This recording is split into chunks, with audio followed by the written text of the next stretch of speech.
नमस्कार, मार्केट पंचनामा में आप सभी का स्वागत है। मैं हूं सुमित और फिर निफ्टी एक्सपायरी का दिन भारतीय बाजारों में आज बढ़िया वॉलेटिलिटी रही। पहले तो फर्स्ट हाफ में आज शुरुआत ठीक ठाक, फिर बिकवाली, फिर लोअर लेवल से एक बढ़िया पुल बैक और उस पुल बैक के बाद मार्केट्स में तेज़ी के साथ ही इंडेक्स कहीं बंद होता दिखाई पड़ा। लेकिन जो एडवांस डिक्लाइन था वो अभी भी डिक्लाइन के फेवर में ज़्यादा था। यानी कि आप अगर ये सोच रहे हैं कि इंडेक्स में आज बहुत अच्छी अपमूव थे तो आपके शायद पोर्टफोलियो में इतना बदलाव ना हो, क्योंकि मिड कैप तो चढ़ा 150 पॉइंट, लेकिन स्मॉल कैप में बहुत ज़्यादा कोई फायरवर्क नहीं था, जिसकी वजह से क्रैश मार्केट शेयर में उतनी तेज़ी नहीं थी जितनी फ्रंट लाइन इंडेक्स में थी।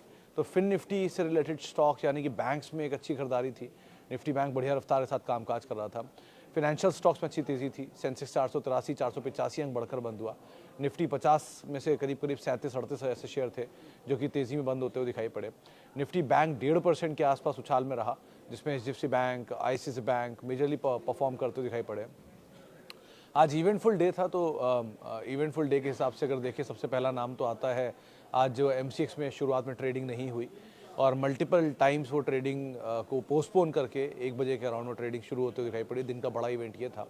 दूसरे बड़े इवेंट में एक मैक्वेरी की रिपोर्ट आई, इसमें पेटीएम का टारगेट को डाउनग्रेड किया गया, 200-250 रुपये के आसपास टारगेट आए और उसके बाद पेटीएम में लोअर सर्किट लगता हुआ दिखाई पड़ा। हिंडाल्को से रिलेटेड नोवालिस ने अपनी, नोवालिस सब्सिडरी है हिंडाल्को के, एलआरएस एंड नोवालिस, उनमें से नोवालिस के नंबर्स है और नंबर्स के साथ साथ उसके केपेक्स को उन्होंने बढ़ा दिया, ज़रूरत से ज़्यादा बढ़ा दिया। तो उससे अनुमान ये लगाया जा रहा है कि बैलेंस शीट स्वेल होगी और थोड़ा इम्पैक्ट आ सकता है हिंडाल्को के ऊपर, और बाजार ने उसको बहुत सीवियरली डैमेज दिया। और हिंडाल्को के नंबर वैसे ठीक थे, लेकिन नोवेलिस की इस खबर के बाद हिंडाल्को करीब 12-13% नीचे जाकर बंद होता दिखाई पड़ा। बड़े इवेंट में एक और इवेंट था रिलायंस इंडस्ट्रीज़, जो कि आज नया रिकॉर्ड स्तर पहुंच गया। मार्केट कैप करीब 20 लाख करोड़ के पार पहुंचने वाली देश की पहली कंपनी बना। तो रिलायंस अपने नेक्स्ट बेस्ट पीयर यानी टीसीएस से 33% ज़्यादा मार्केट शेयर कमांड करता है। टीसीएस भी अपने आप में 15 लाख करोड़ की मार्केट कैप रखता है, लेकिन फिर भी ये अभी भी 30-33% ज़्यादा बड़ा है रिलायंस टीसीएस से मार्केट कैप के लिहाज से। आज वापस पीएसयू में कम बैक आया, जितना में टूटा था सब इरकॉन, आईआरएफसी, आरवीएनएल, सब के सब वापस तेज़ी में आ गए एक दिन के फॉल के बाद। कोल इंडिया नंबर्स के बाद करीब 5% के आसपास चलता हुआ दिखाई पड़ा। बाकी तो मिला जुला, वो 63 मून्स नंबर आया, उसका रिएक्शन था, अपमूव था। ऐसे करके अलग अलग स्टॉक स्पेसिफिक स्टोरी चली रही है। कैश मार्केट के नंबर्स का पीक है अब, तो अभी भी आज के बाद भी अभी कल कई सारे नंबर्स आने हैं और बड़े नंबर्स पेंडिंग हैं अभी कैश मार्केट के, और मिड कैप और एफ&ओ में भी बहुत सारे नंबर्स अभी पेंडिंग है। तो आप इन सब पर नज़र रखेंगे अदरवाइज। लेकिन ओवरऑल एक अच्छा सेशन जिसको आज मार्केट ने ख़त्म किया और उसके हिसाब से ही आज ओवरऑल कम बैक था मार्केट में। बट ब्रॉडर मार्केट्स के अंदर उतना फायरवर्क नहीं था जितना उम्मीद लगा के चला जा रहा था कि शायद आ सकता है। बाकी अभी आगे बैंक निफ्टी की और वीकली एक्सपायरी भी है, सो देखते हैं कैसे मार्केट्स वहाँ पर रिएक्ट करते हैं। चलिए अब कुछ सवाल जवाब का सिलसिला शुरू कर लूँ जो कि फेसबुक और यूट्यूब के ज़रिए आते हैं मेरे पास। सबसे पहला सवाल जो मेरे पास आया है, किधर गया sir ji, how is the result of Siemens, is it okay to do SIP in this stock. Siemens के नंबर सर वैसे तो ठीक है, अनुमान भी था कि अच्छे नंबर आएंगे इस बारी, बहुत ख़राब नंबर आने का अनुमान था भी नहीं। और सीमेंस वैसे भी स्टॉक अच्छा है, मतलब बारिंग 1 क्वार्टर 2 क्वार्टर के नंबर छोड़ भी दीजिए तो एक अच्छी कंपनी है, इसको आप अच्छे पोर्टफोलियो का हिस्सा बना के चल सकते हैं। ये 2022 का शायद बहुत बड़ा स्टार परफॉर्मर था, इसीलिए थोड़ा राइट साइज़ होना ज़रूरी है, लेकिन ठीक है, फिर भी आप आराम से एसआईपी ले रहे हैं अगर, तो कोई दिक्कत नहीं है, आप आराम से बने रह सकते हैं। 2 इस क्वार्टर के नंबर अभी आए हैं, too early to say anything है, क्योंकि 2 घंटा पहले नंबर आया और अभी एनालिस्ट कॉल होनी है, शाम को ब्रोकरेज हाउस के व्यूज़ आएंगे, सो बहुत कुछ उसके बाद होना है। तो अभी के लिए हाँ, it's a good stock, otherwise भी, और एसआईपी लाइक भी स्टॉक है, तो आप देख सकते हो, कोई दिक्कत नहीं है। सर जी रिजल्ट हो गए सीमेंस के okay, BRNL and IREDA please. Mudgal sir एक ही जवाब, अगर आप निवेशित है दोनों शेयरों में और आपको कैपिटल मिल रहा है तो आप कैपिटल लेकर निकल जाओ, क्योंकि बहुत बड़ी तेज़ी आयरेडा आपको दिखा चुका है। 30 रुपये का शेयर चल के 200 रुपये तक गया, वहाँ से कूल ऑफ होकर 160-170 रुपये आया हुआ है। सो नियर टर्म मोमेंटम तो वापस आ ही जाएगा इसमें, लेकिन अगर आप लॉन्गर ड्यूरेशन ऑफ टाइम में रहे हो इसके अंदर और बहुत अच्छा पैसा बना रहे हो तो कैपिटल निकाल लेने में कोई हार्म नहीं है, क्योंकि आप बहुत बड़ी तेज़ी ऑलरेडी देख चुके हो स्टॉक के साथ। सो दो ये अभी तो मोमेंटम बेस्ड ही स्टॉक बन गया है, क्योंकि बस ज़्यादा है यहाँ पर और हायर लेवल से शेकअप चल रहा है, इसमें थोड़ा हल्के हाथ निकलेंगे जो बिकवाली हो रही है उसमें। सो अगर आपने अभी लिया है तो आप बने रहो, लेकिन अगर आप पुराने निवेशक हो तो आप थोड़ा कैपिटल निकाल लो, मुफ्त के शेयरों के साथ बने रहो। ओके, अदानी ग्रीन क्या एंट्री कर सकते हैं, कैसी कंपनी है? विकास सर एंट्री तो कर सकते हो, 1460 का एक स्टॉप लॉस रखना आप, जब भी इसमें एंट्री करो, क्योंकि वही एक प्रेफरेंशियल लेवल है जहाँ पर प्रमोटर ने पार्टिसिपेट किया इस कंपनी के अंदर प्रेफरेंशियली। सो 1460 1480 का जोन था वो, तो वो एक स्टॉप लॉस लेके अगर आप एंटर करना चाहो तो कर सकते हो, बट स्टॉप लॉस आपका वही रहेगा। बहुत सेफ जाना चाहते हो 1400 रुपये स्टॉप लॉस ले लो, लेकिन उससे ज़्यादा नीचे के लिए आप रिस्क मत लेना, तो वो एक स्टॉप लॉस लेके आप एंट्री करना चाहो कर सकते हो। ग्रासिम पर व्यू तो सौरभ सर, वो आज हिंडाल्को में जो खबर आई थी, क्योंकि नोवेलिस में एक्सपेंशन हुआ है ज़रूरत से ज़्यादा, तो हिंडाल्को पे इम्पैक्ट करेगा, और हिंडाल्को की ओनरशिप मतलब ग्रासिम के पास हिस्सेदारी है हिंडाल्को की भी, और तो वो भी एक इम्पैक्ट आना ही था। तो जितना हिंडाल्को डैमेज था अगर 13%, तो हिंडाल्को ग्रासिम भी 3-4% नीचे था, इसी वजह से यहाँ पे गिरावट आते हुए दिखाई पड़ी।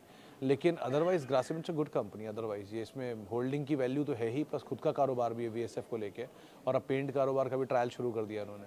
सो कंपनी अच्छी है, आप बने रहना चाहो बने भी रह सकते हो, ऐसी कोई खाम नहीं है इसमें, और समय दोगे तो शायद पैसा और बढ़िया बना के भी दे दे। लेकिन आज का जो फॉल था वो पर्टिकुलरली हिंडाल्को के फॉल की वजह से ये फॉल स्प्रेड होता हुआ दिखाई पड़ा आपको बाकी इस ग्रुप की कंपनियों के अंदर। Okay, 1 year view on Deepak fertiliser and KPIT। Sheikh साहब, दीपक फर्टिलाइजर थोड़ा सा शायद प्रेशर में रह सकता है, क्योंकि नंबर बहुत वीक थे इस क्वार्टर के भी, और लास्ट क्वार्टर के नंबर भी सबड्यूड थे। एक क्वार्टर 2 क्वार्टर पहले नंबर बहुत अच्छे आए थे, उसके बाद हाई बेस की वजह से नंबर वीक हुए क्यू ऑन क्यू पे, और इस बार तो नंबर वैसे ही वीक थे इनके। सो वीक साइड पे नंबर थे, इसलिए शायद प्रेशर रहे। KPIT आज भले 6% 7% टूटा था सुबह शाम को भी, अभी दोपहर में, लेकिन it's a good company otherwise. तो आप थोड़ा टाइम दे सकते हो तो KPIT इज़ बेटर कंपेरेटिवली। और दीपक में ऑलरेडी बड़ी तेज़ी आप देख चुके हो नंबर्स के ऊपर, वो नंबर ही वीक हो गए, तो सिचुएशन थोड़ा अभी इसके अवॉइड रखो तो ज़्यादा बेटर है, और अच्छे अच्छे ऑप्शन मिल जाएंगे स्पेस में आपको। ओके,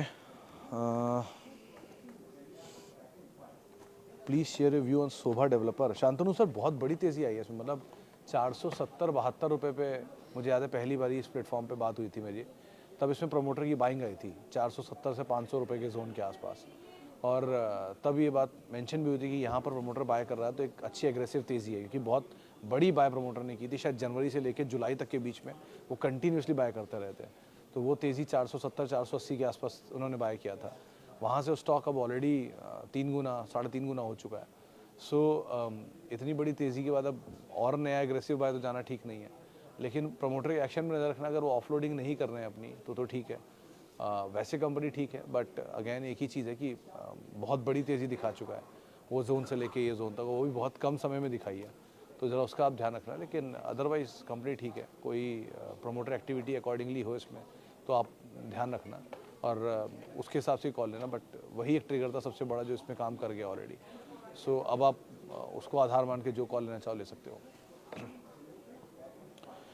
ओके, LNT 3377 पर एवरेज है, क्या करूं? उज्जवल साहब, अगर ये लॉन्ग टर्म का स्टॉक है, आपने लिया हुआ है जो लॉन्ग टर्म के लिए चुनाव किया हुआ है, तो it's a good stock, it's quality stock, there is no doubt about it. मतलब SIP वे में रखने लायक स्टॉक ना कहो, नेक्स्ट जनरेशन को देने लायक स्टॉक कहो, या क्वालिटी एसेट आप ओन करना चाहो तो कहो, तो it's a good company. Otherwise capital goods engineering की फाइनेस्ट कंपनियों में शुमार है, 4,25,000 करोड़ रुपए के आसपास की ऑर्डर बुक है, प्लस बढ़िया एग्जीक्यूशन है, 3 लिस्टेड सब्सिडरीज हैं, 2 की स्ट्रॉन्ग, तो परफॉर्मेंस भी अच्छी आई थी लास्ट क्वार्टर में। LTIM को छोड़ भी दो चलो तो, लेकिन फिर भी LTIM, LTTS और L&T फाइनेंस होल्डिंग जैसी कंपनियां, पता नहीं कितनी नॉन लिस्टेड सब्सिडरी अलग है, तो अच्छी कंपनी है, स्ट्रॉन्ग ऑर्डर इन्फ्लोज हैं, बढ़िया एग्जीक्यूशन है, बढ़िया पेडिग्री का मैनेजमेंट है, और प्रोफेशनली मैनेज कंपनी है, अच्छे फाइनेंशियल्स हैं, हर तरह की चीज़ें जो एक अच्छी कंपनी में होती है वो सब हैं इसके साथ। आप समय दे सकते हो तो बहुत ही अच्छी बात है, मतलब बस थोड़ा चला है तो थोड़ा कूल ऑफ होना ज़रूरी है, लेकिन कहीं नीचे आप एवरेज करना चाहो तो कर भी सकते हो, इसमें कोई खराबी नहीं है, कंपनी में अच्छा पोर्टफोलियो स्टॉक है ये। Okay, is it right time to add PVR at CMP?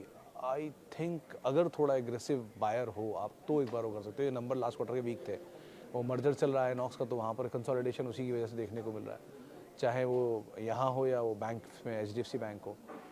Last quarter के नंबर अच्छे आने का अनुमान था क्योंकि बहुत स्ट्रॉन्ग पाइपलाइन थी मूवीज़ की, उसके बावजूद नंबर उतने अच्छे नहीं है इतना अनुमान बाजार लगाकर चल रहा था, तो नंबर थोड़े सबड्यूड आए थे।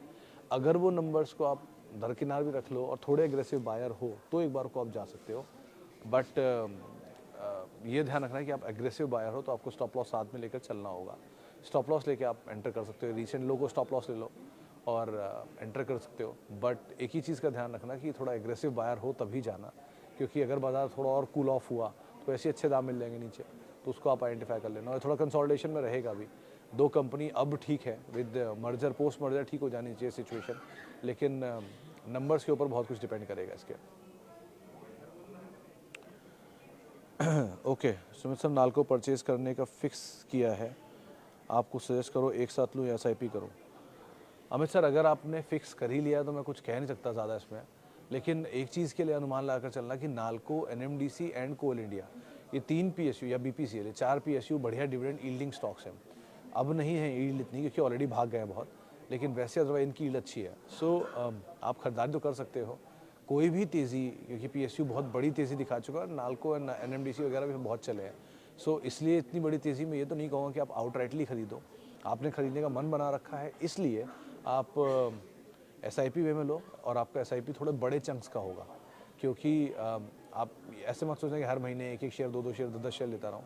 मान लो आप 100 शेयर लेने के इच्छुक हो, तो आप ये कर सकते हो कि 30-30-30 या 20-20-20 के 5 या 25-25-25 4 ऐसे लॉट बना के आप SIP कर लो, क्योंकि PSU में ये, क्योंकि आपने नाल्को अदरवाइज़ चुनाव कर रखा है, लेकिन क्योंकि ये ऑलरेडी बहुत चला हुआ है तो इसलिए 4 वो बनाए मैंने चंक्स या 5 चंक्स बनाए कि आप छोटे छोटे चंक्स में लेते रहो, लेकिन बहुत छोटा मत रखना, क्योंकि इतनी भी नहीं कि इतनी बड़ी तेज़ी हो, नीचे आ जाएगा ख़त्म ही हो जाएगा। नीचे आएगा, थोड़ा राइट साइज होगा, फिर वापस अपना स्टैंडर्ड अप मूव के अंदर कंटिन्यू करेंगे। सो वो पार्ट आप ध्यान रखना, थोड़ा शेकअप ज़्यादा है PSU में इस समय, तो शेकअप होता रहेगा बीच बीच में, उस शेकअप का फ़ायदा उठा लेना नीचे माल लेने के लिए। ओके, अब ज़रा कुछ और सवाल अलग अलग माध्यमों से जो और आए हुए हैं उनको भी देख लेता हूँ।